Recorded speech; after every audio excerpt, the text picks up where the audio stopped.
அடுத்ததா வந்து ஓம் காலி ஜெய் காலி. இதுல உங்களுடைய பெர்ஃபார்மன்ஸ் சொல்லவே வேண்டாம். ஏன்னா வந்து ட்ரைலர்ல பார்க்கும்போதே ரொம்ப பவர்ஃபுல்லா இருந்துச்சு. அப்படி ஒரு கேரக்டர் பண்ணணும்னா கண்டிப்பா அதுக்கான ஹோம் ஒர்க் நெறைய பண்ணியிருக்கணும். சோ அத பத்தி சொல்லுங்க. இந்த படத்தோட நீங்க சொன்ன மாரி ரொம்ப அழுத்தமான கதை. நடிப்புக்கு ஸ்கோர் உள்ள ஒரு அம்சமான அந்த கதை. இது வந்து எனக்கு ரொம்ப கனெக்ட் ஆச்சு. ஏன்னா நான் கூத்துப்பட்டுலாம் இருக்கும்போது அந்த மாரி வேஷம்லாம் போட்டுருக்குறோம். அது மாரி எங்க ஊர்லயும் நெறைய வந்து சாமியெல்லாம் அழைச்சு இந்த இதெல்லாம் நேரடியாவே பார்த்துருக்கேன். கண் கூடாவே பார்த்துருக்கேன். அந்த சாமி அழைச்சு அந்த ஒரு இதா இருக்கும். நமக்கு ஒரு வைப்ரேஷனா இருக்கும். அது மாரி இந்த கதை கேட்கும்போது ரொம்ப அந்த கேரக்டர் எனக்கு ரொம்ப புடிச்சு போச்சு. கதையாவுமே நல்ல கதை. இது வந்து ஒரு ரிவெஞ்ச் கதை.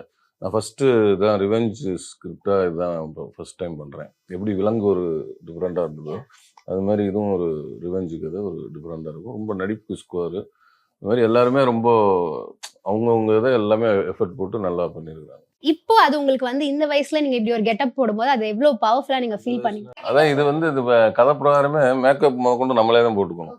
அதனால வந்து அங்கே இருக்கிற ரியலா அந்த வேஷம் கட்டுறாங்கல்ல, இந்த விரதம் இருந்து போறாங்கல்ல சாமிக்கு மாலை போட்டு, அவங்களே வந்து எங்களுக்கெல்லாம் எல்லாமே அவங்களே தான் பண்ணி விடுவாங்க. இல்ல இந்த கை கட்டுறது, ஜபரி முடி எல்லாமே ஒரு 10, 15 கிலோ வெயிட் இருக்கும். அத வச்சுக்கிட்டு ரொம்ப ஒரு நல்லா ஒரு ஒரு உணர்வுபூர்வமா இருந்தது. நல்லா இருந்தது.